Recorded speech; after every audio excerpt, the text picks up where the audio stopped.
The next episode of The Commercial Break starts now. Oh, yeah, cats and kittens. Welcome back to The Commercial Break. I'm Bryan Green. This is my dear friend and the co-host of this show, Kristen Joy Hoadley. Best to you, Krissy. Best to you, Bryan. Best to you out there in the podcast universe. Thanks for joining us. Just reading that Tom Brady showed up to the Super Bowl with a $780,000 watch slung around his wrist. Saw that. To be king. It must be nice to be king.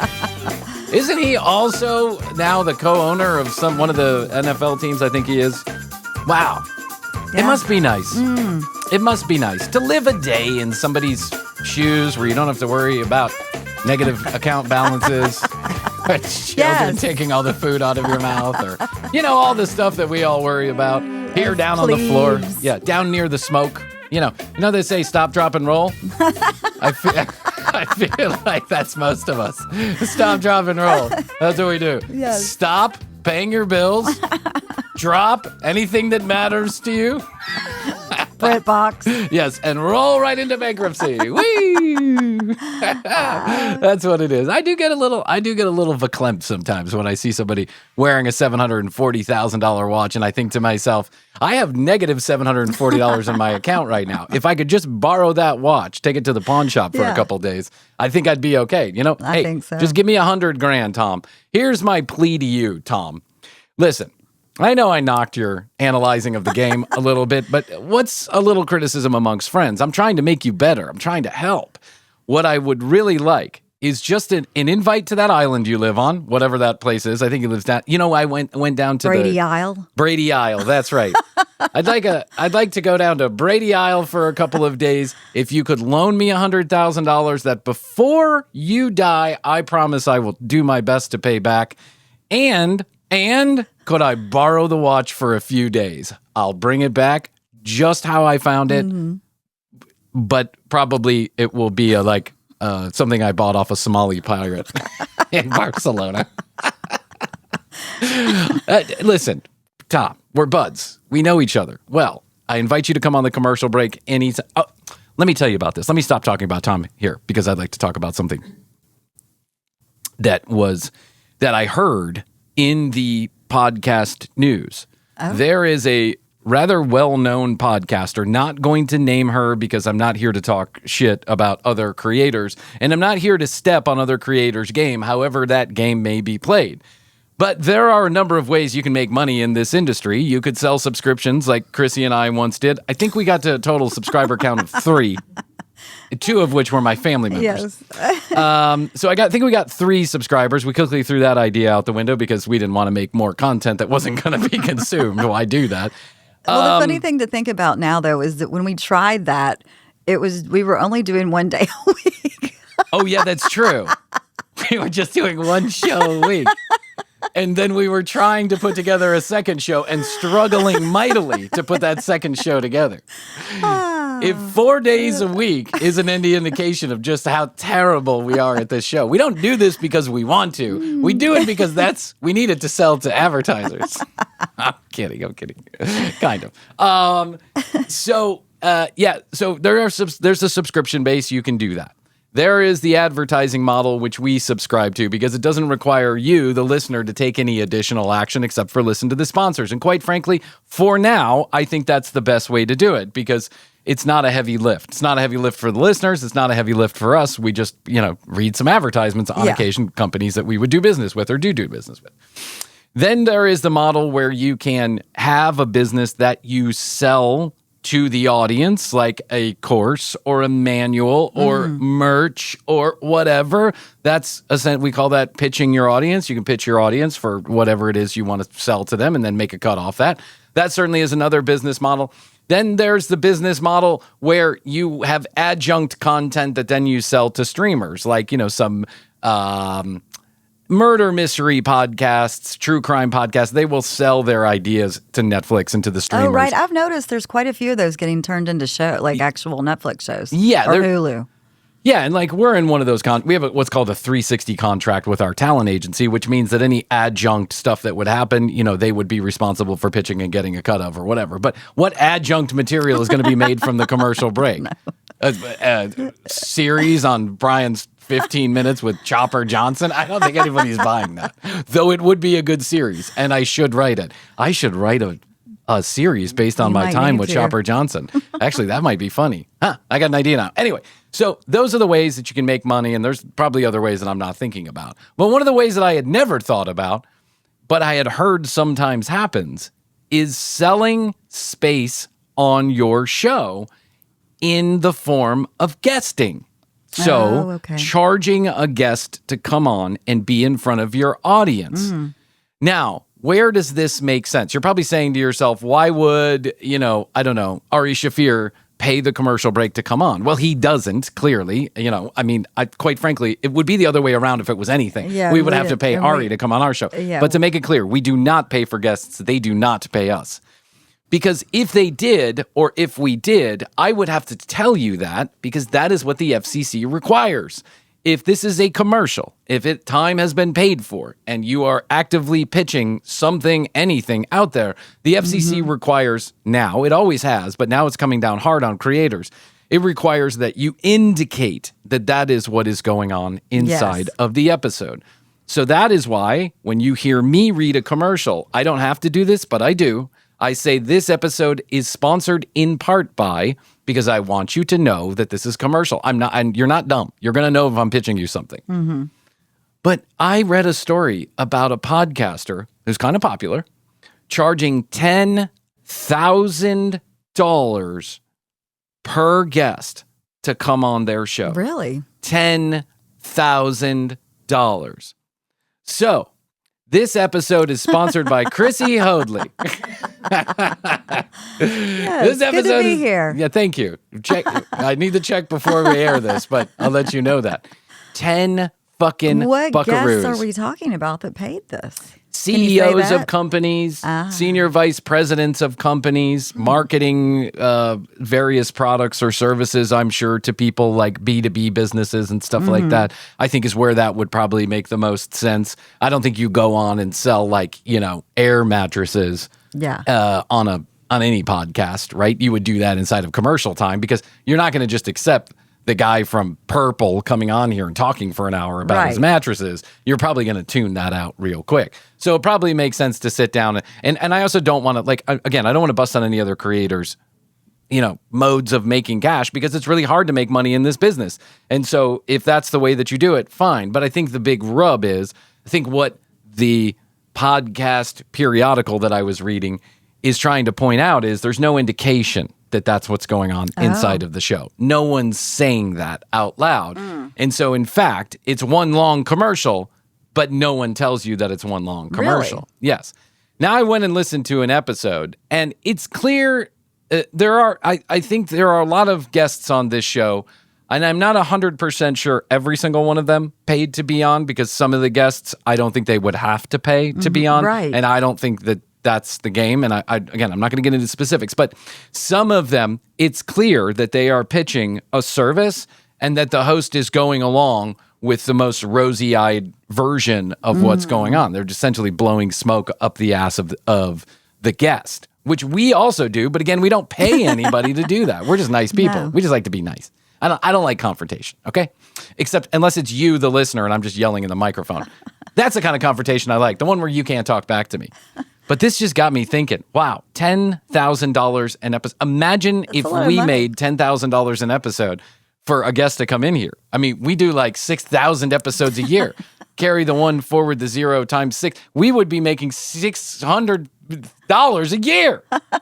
That's how it would work. Yeah. $10,000 an episode. That's a lot. It is a lot. It is a lot of money.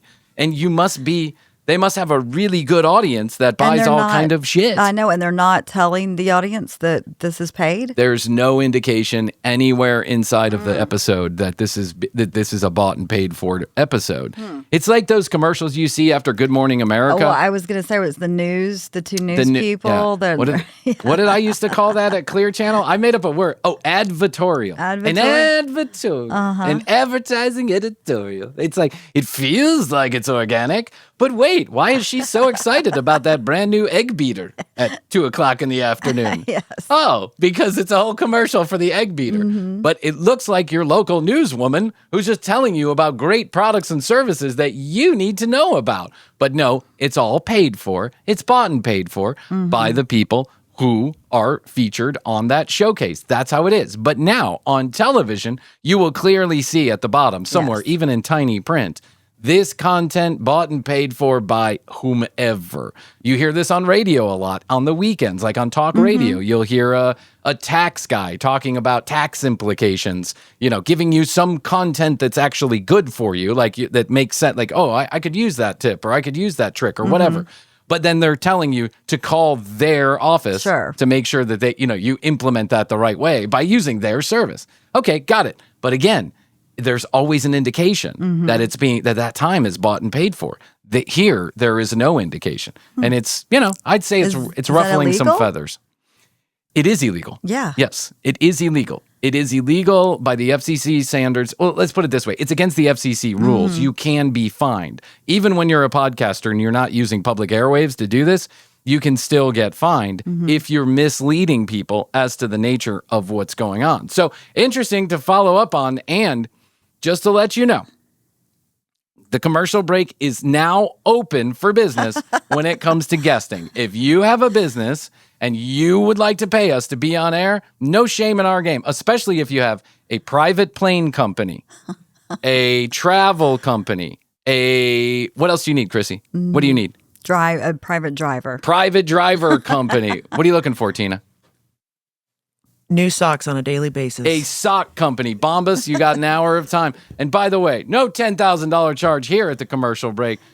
$38 is the going rate for an hour of the commercial break's time. That's about what we're making. Why not? There you go. $38. Yes. Very surprising turn of events. Interesting. It doesn't surprise me that it's happening. It surprised me who it was. And then it surprised me that this has been going on without any counter indication that was going on. Well, now that it's been exposed in your daily brief.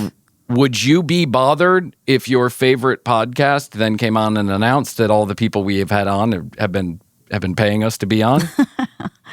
I don't know. It would depend. Okay, But I very think I strong, would. very strong I think, opinion. well, there. I mean, if I've been listening, if it was a mattress company marketing person, I don't think I'd even be listening to the podcast.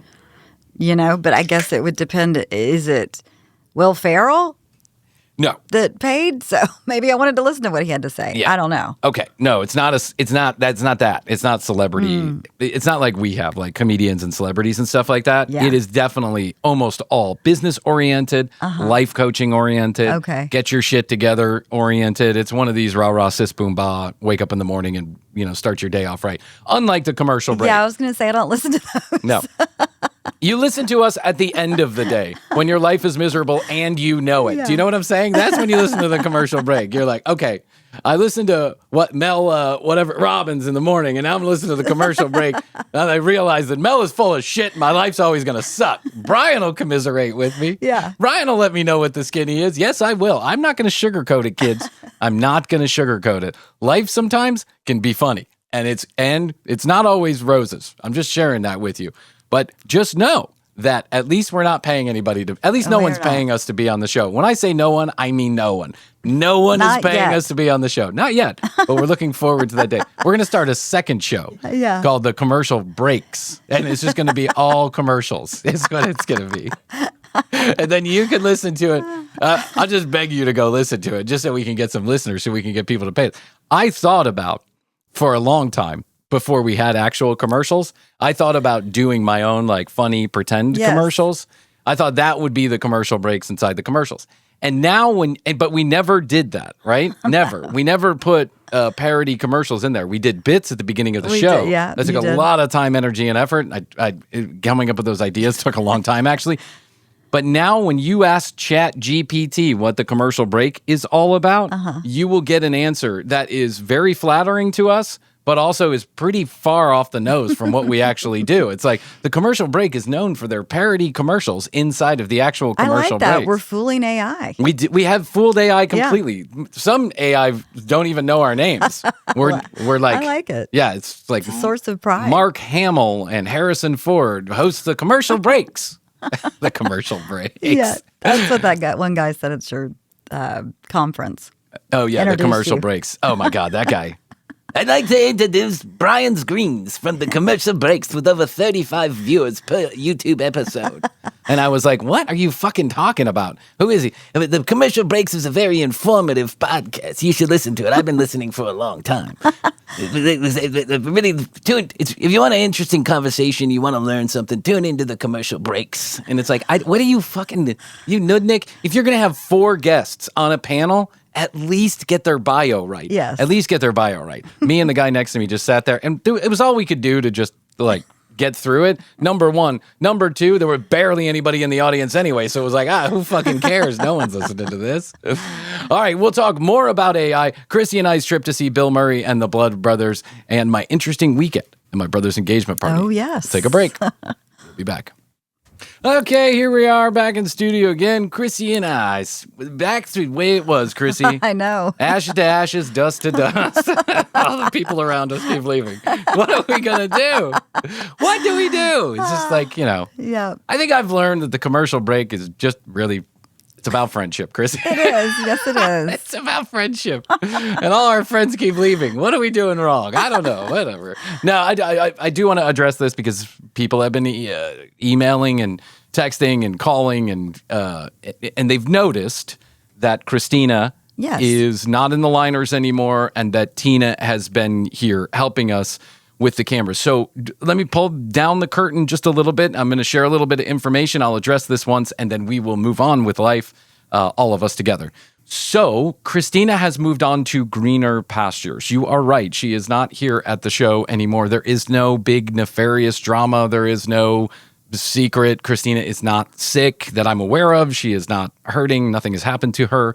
She has moved on to greener pastures. As people do sometimes, we have all the love in the world for Christina, and we know that she's going to do wonderful things in this business, and we wish her nothing but the best, and we'll always be here for her. She'll always be part of the TCB family and always be part of TCB's history. Mm-hmm. She was here for a couple of years. She has her own show called All the Rom-Coms We've Loved Before. You can go and check that podcast out. It's been around for a long time, like longer than our show, right? Yes. Am I right about that? It's been around for a long time. I think they try to put out an episode every week. They talk about rom-coms. That's what they do, her and her friend. And that show is also very funny. So if you want to keep up with Christina, you can go listen to that show. I encourage you to do so. It's available on all the podcast platforms that you listen to our show on. And that's what I'll say about that. Keen-eared listeners have been paying attention. And yes, so now we have Rachel is the voice of God, or the person who does our liners. Good friend for a long time, but a big fan of the show. Yeah. Fun fact, Rachel was our first ever guest. She was. On the show. You can go back and listen to that Gas Station Girl. That's an episode. You can go listen to that. It's pretty funny. Yeah, I think it's episode number like 13 or something. Yeah. You can go listen to that if you want to hear a whole episode of Rachel. Very famous voiceover artist. We are blessed to have her across the world. Yeah, you'll hear her in Walmart, in Publix, in Kroger if you have a Kroger, on Sirius XM, on your local television stations. 90% of you are within earshot of a radio station. She is the voice of God for.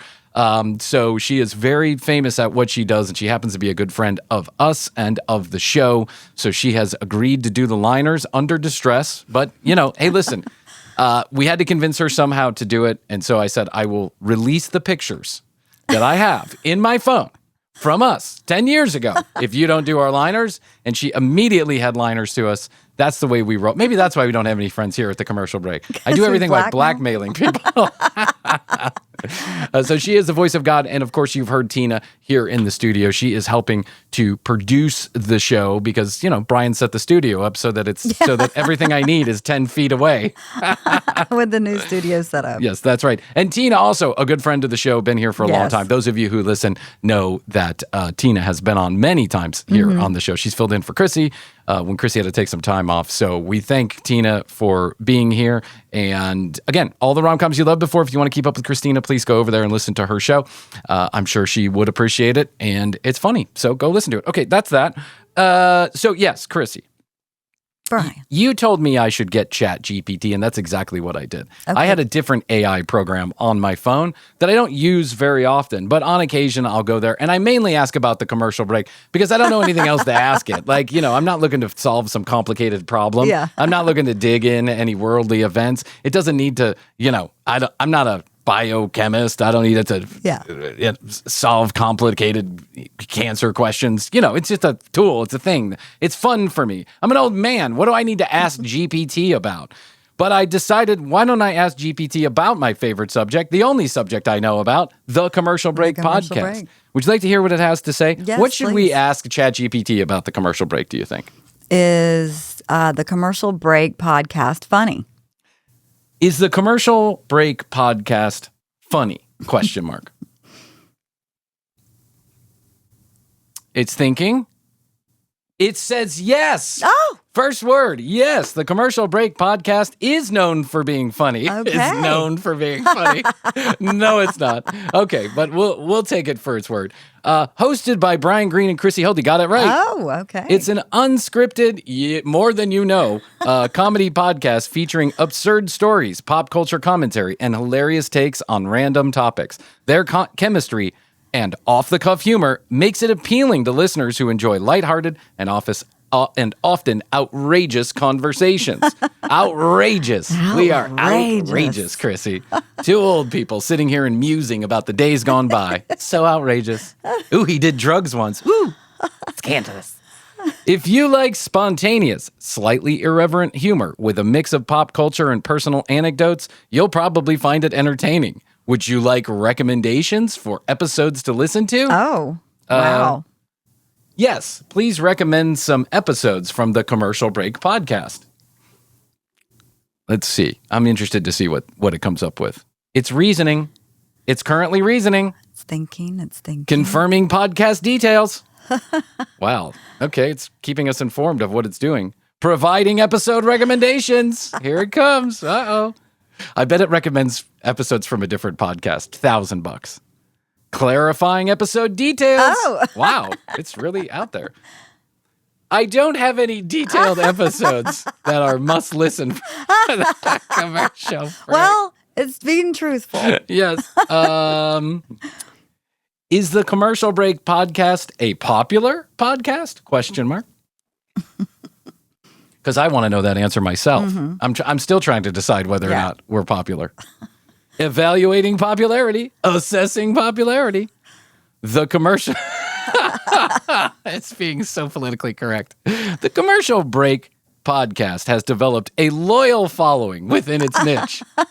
While it may not be as widely recognized as some mainstream or interview podcasts, it's appreciated by listeners who enjoy its off-the-cuff sense of humor and unique take on pop culture. Here's a few bullet points on the Commercial Break's popularity. Oh, do tell. Dedicated audience. The podcast has a strong, engaged fan base that regularly interacts on social media and podcast platforms. Bullshit. Bullshit. If you look at our social media, that's not what you would say. I love you guys, but we're just not, that's not our sweet spot, you and I together. I'm talking to you, listener. You and I, we have a special kind of relationship. It's like we have a secret romance going on where we don't let anybody know on social media that we're dating. Yes. Positive reviews. Many listeners praise the chemistry between the hosts and the unscripted conversational style of the show. In other words, we have no idea what we're going to say next. All right. Niche appeal. Its focus on humorous insights about commercial advertising Oh. and pop culture resonates with fans looking for something a bit different. Word of mouth. Like many cult favorites, this popularity tends to spread through their recommendations rather than mainstream media coverage. Well, you got that right. There is no mainstream media coverage there is no media coverage of the commercial break. Mainstream or not. Yes, let's ask it this. Can you find any mentions of the commercial break podcast in the media? ? I wonder. And if it comes up with something that we don't know about, I'm going to be surprised. Yeah. Yeah. We're gonna It's have to see reasoning, considering media mentions, considering them. This is weird how it keeps on, it's letting me know what it's doing. I don't have any real-time browsing capabilities, but check out the podcast platforms to see what the commercial break is up to. Okay. What is the commercial break comedy podcast about? ? I'm now letting it know that we're a comedy podcast, so it doesn't mix us up with the other one about commercial advertising. The commercial break is a unscripted, keeps on saying that, humorous podcast that takes a look at advertising. It takes a look at advertising. Okay, well, listen, ChatGPT doesn't quite have us down yet. Let's see here. Can you tell me more about the hosts of the commercial break podcast? ? Let's see if it even recognizes which version of the commercial, because there is another commercial break out there. But that commercial break is called Commercial Break. It hasn't had a new episode in years. And I also don't think that was about commercial advertising either. Oh, okay, here we go. The hosts of the commercial break are Bryan Green and Krissy Hoadley. They are celebrated for their natural chemistry and off-the-cuff humor. Celebrated. While detailed biographical information is hard to come by, Good. here's what is generally known about them and how they shape the show. Oh, okay, tell me more. Bryan Green, background and expertise. Bryan brings a perspective that is informed by a strong understanding of the advertising world. Oh, God. His insights on how the commercials are conceived and produced provide a behind-the-scenes... Wow, congratulations. Let's talk about Krissy. Background and perspective. Krissy is recognized for her energetic and spontaneous approach. She often injects the conversation with personal stories and a keen sense for the absurdities of modern media advertising. With a style that's both relatable and irreverent, Krissy's commentary bridges the gap between industry insight and everyday pop culture. Her ability to riff on topics about advertising and bring a playful twist. It's a key ingredient to the show's appeal. Okay. Well, we're still eluding ChatGPT, but it's getting close. Do any celebrities listen to the Commercial Break podcast? ? I think this is so off base, it's not even funny. The other day it was giving me great answers, and now it's giving me terrible answers. I texted you a few. Yeah. Yeah. I haven't come across any celebrities that have publicized that they listen.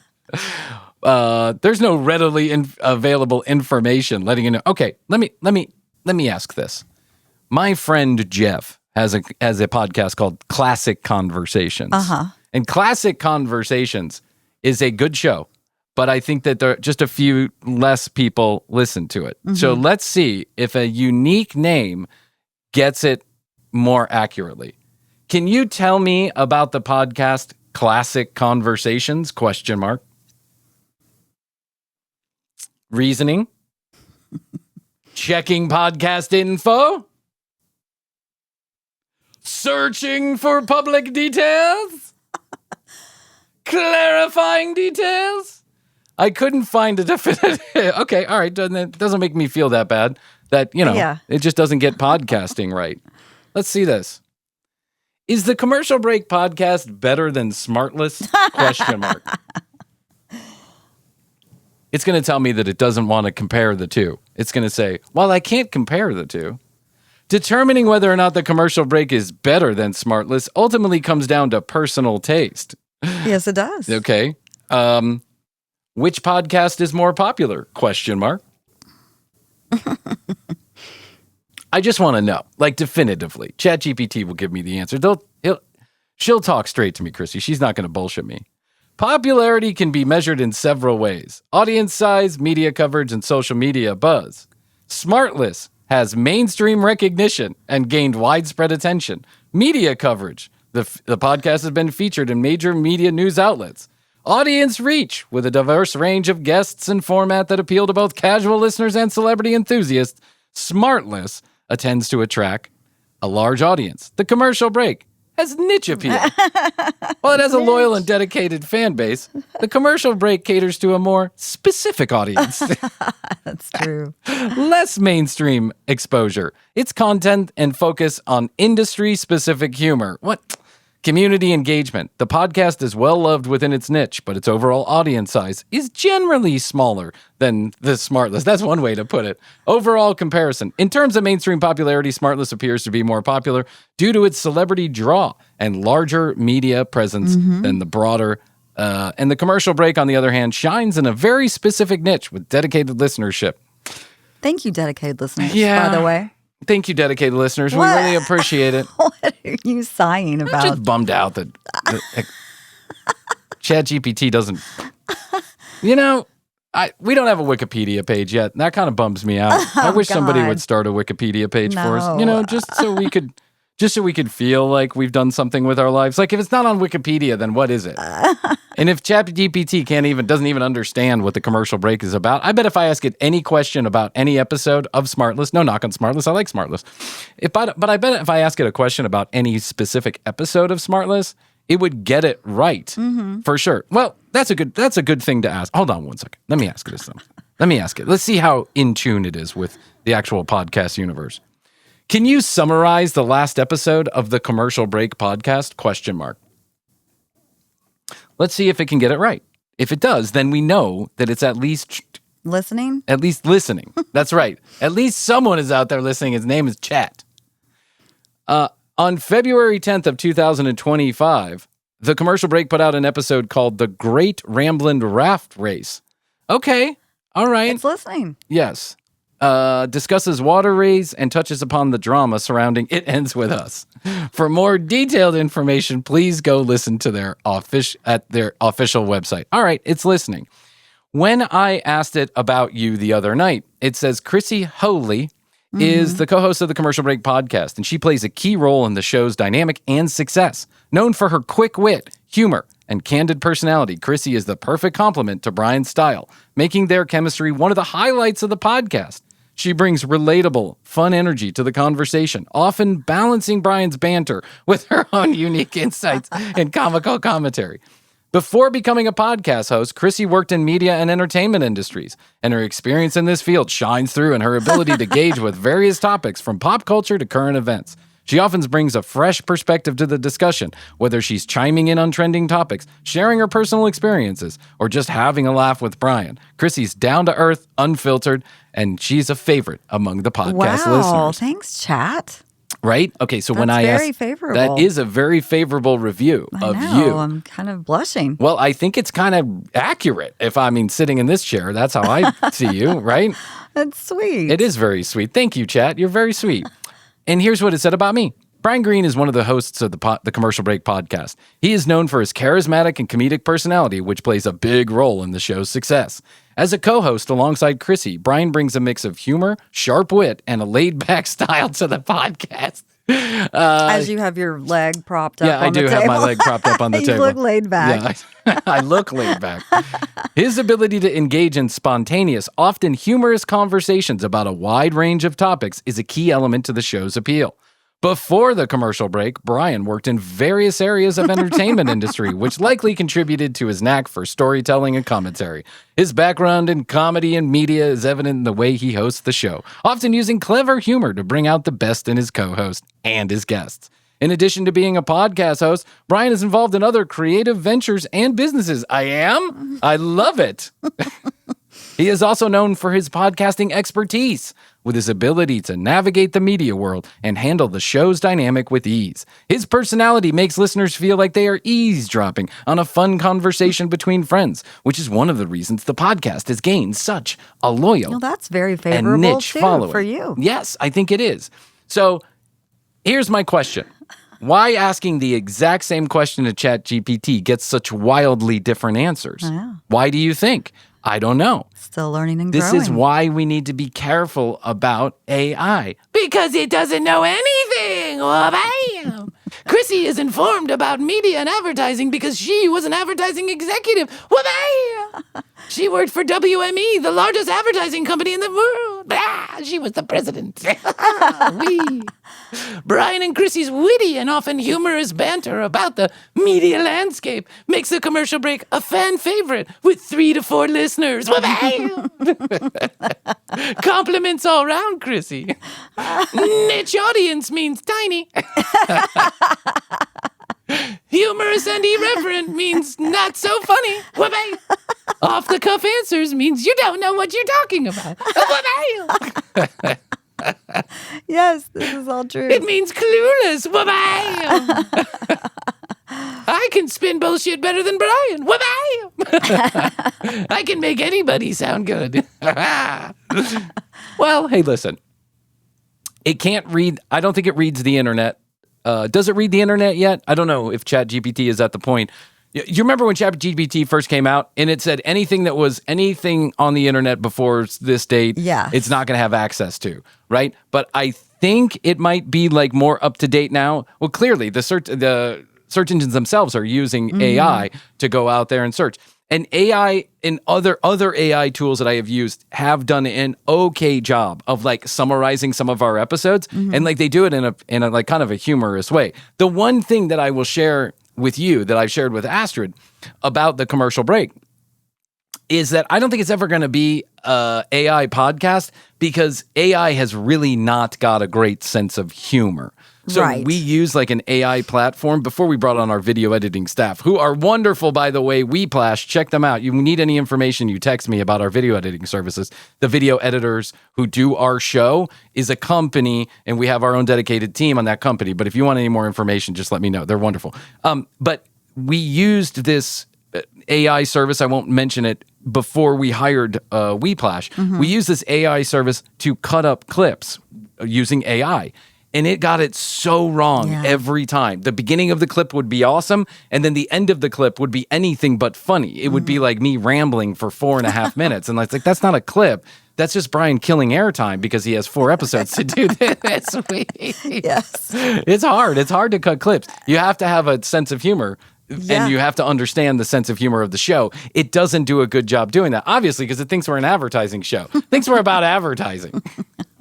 We used to work in advertising. We used to work in advertising, but that's not how we talk about it. No. First of all.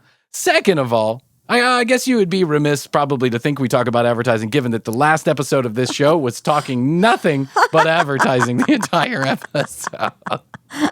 But I think every podcast does that the day after the Super Bowl, right? Yes. They must. That's what you talk about the day after the Super Bowl, the commercials. Yes. But that's not what this show is about, in case you haven't gotten it. All right, let's do this. Let us take a short break. I'm going to get unwound from all the bad GPT information. And then when we get back, Krissy and I will talk about our experience with Bill Murray and the Blood Brothers. We'll be back. All right, one word to describe your experience with Bill Murray and the Blood Brothers. I mean, entertaining. Entertaining is a good word for Funny. it. I would have put interesting. It was funny. It was funny, and not in like in a laugh out loud way, like where Bill was, hamming it up out there on the stage. Although he did do that at times. Yes. I will share with you that the Blood Brothers, I saw the advertisement for Bill Murray and the Blood Brothers pop up on my Instagram because I follow, I think, Variety Playhouse, which is a local playhouse here. It's exactly what it sounds like. It's a concert venue and playhouse. It's very famous. It's down in Little 5 Points, which is like the Haight-Ashbury of our town. That's the best way to explain it. Little mom and pop stores, head shops, used clothing. Every town has this little corner where all the alternative kids go and hang out. And while Little 5 Points certainly has its fair share of yuppies too that go down there because it's just Little 5 Points is a great place to go and hang out, and they've got some great dive bars. It is generally known as the counterculture section of our town. It has remained that way while the rest of the town has blown up with incredibly expensive properties. So we love Little 5 Points. Oh, yeah. Always love Little 5 Points. You lived down there for a while. Yeah. I lived down there for a while, about a mile down the street in East Atlanta, which is also another kind of counterculture favorite here in Atlanta for older people. So when you're in your teens and 20s, you hang out in Little 5 Points. When you get into your 30s, then you move over to East Atlanta. That's right. And then when you get into your 40s and 50s, you move to the Virginia Highlands. That's the way it works, okay? If you're single and you don't have children, that's how it happens. That's what you do in Atlanta. That's where you go. And if you're rich, you stay in Buckhead. Stay up there. Go to Buckhead.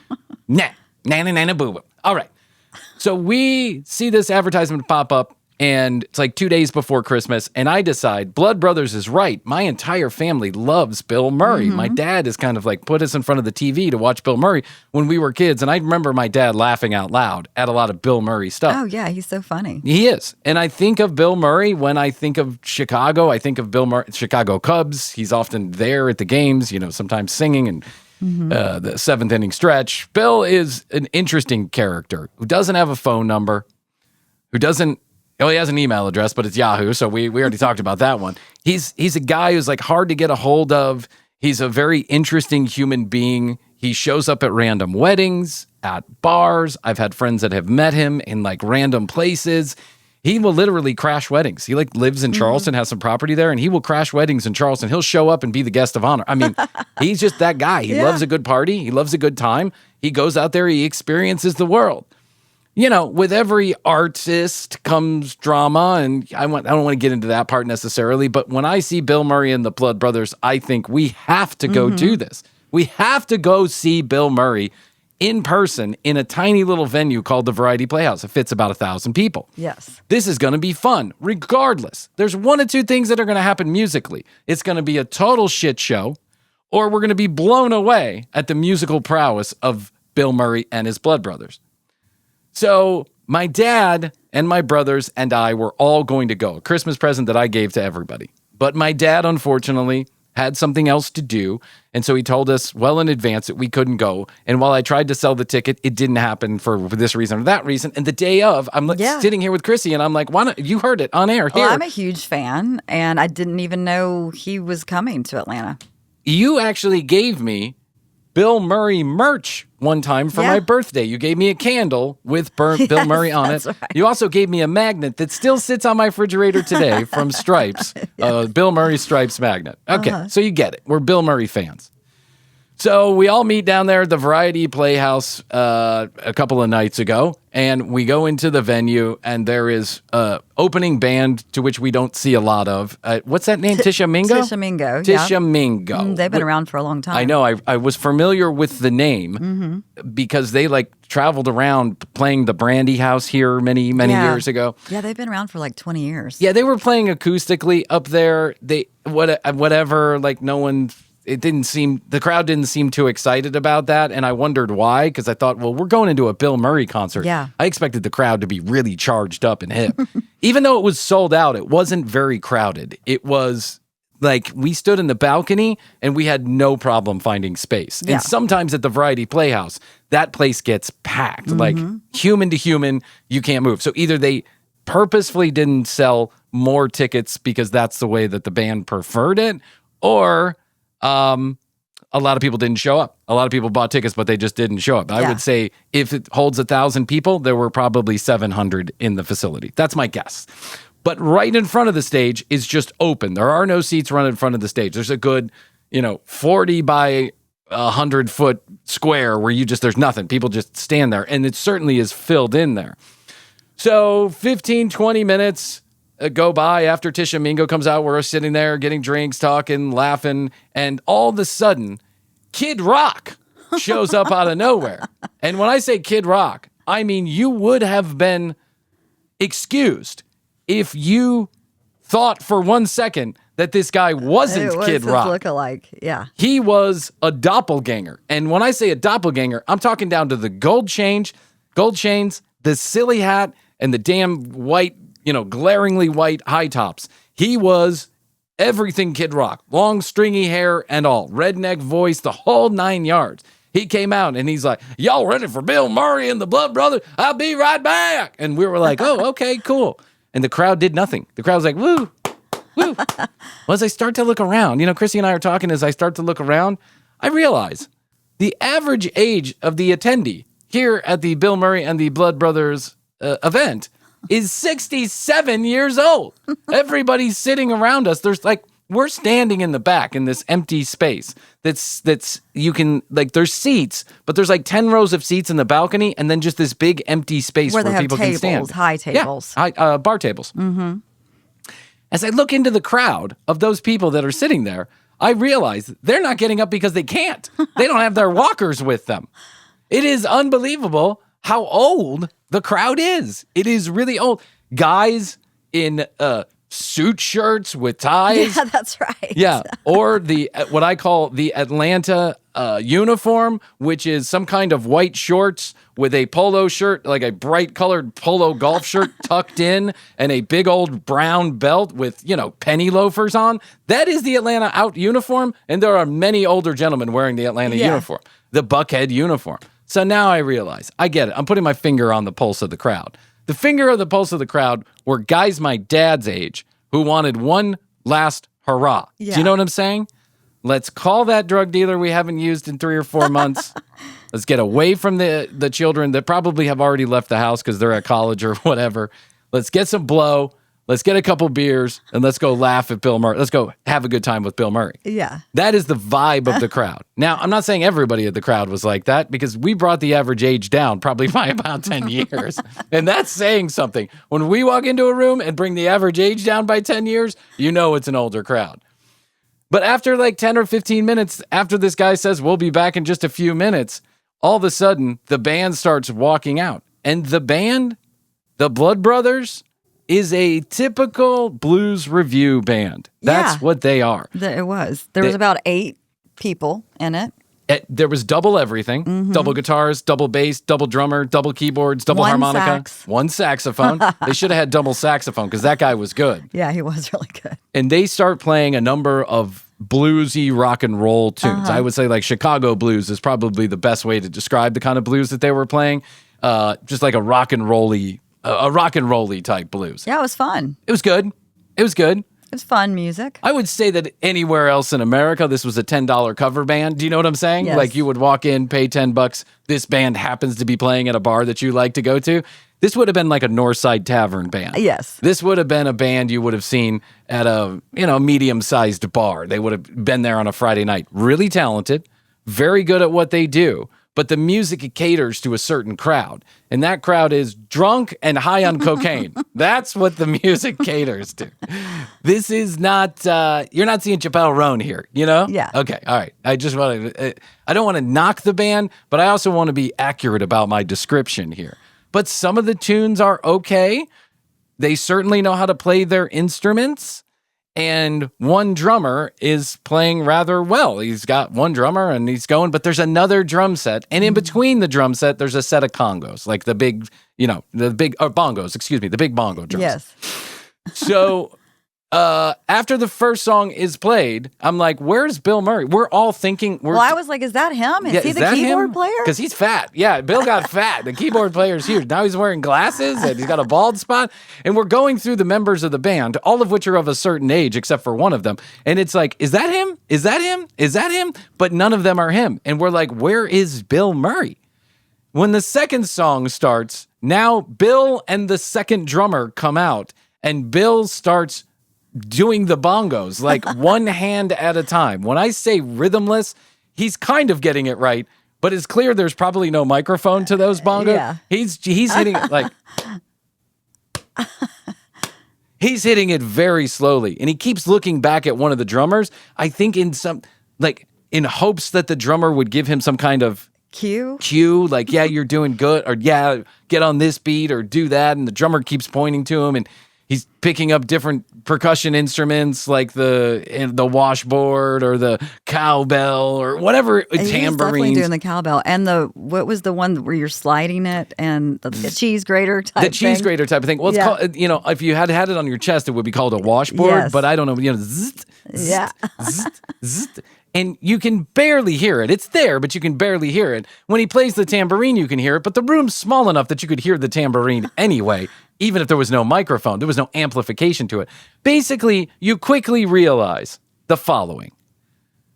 Somewhere, at some point, in Chicago, Charleston, New Orleans, wherever these Blood Brothers come from, wherever they were, Bill took a liking to them.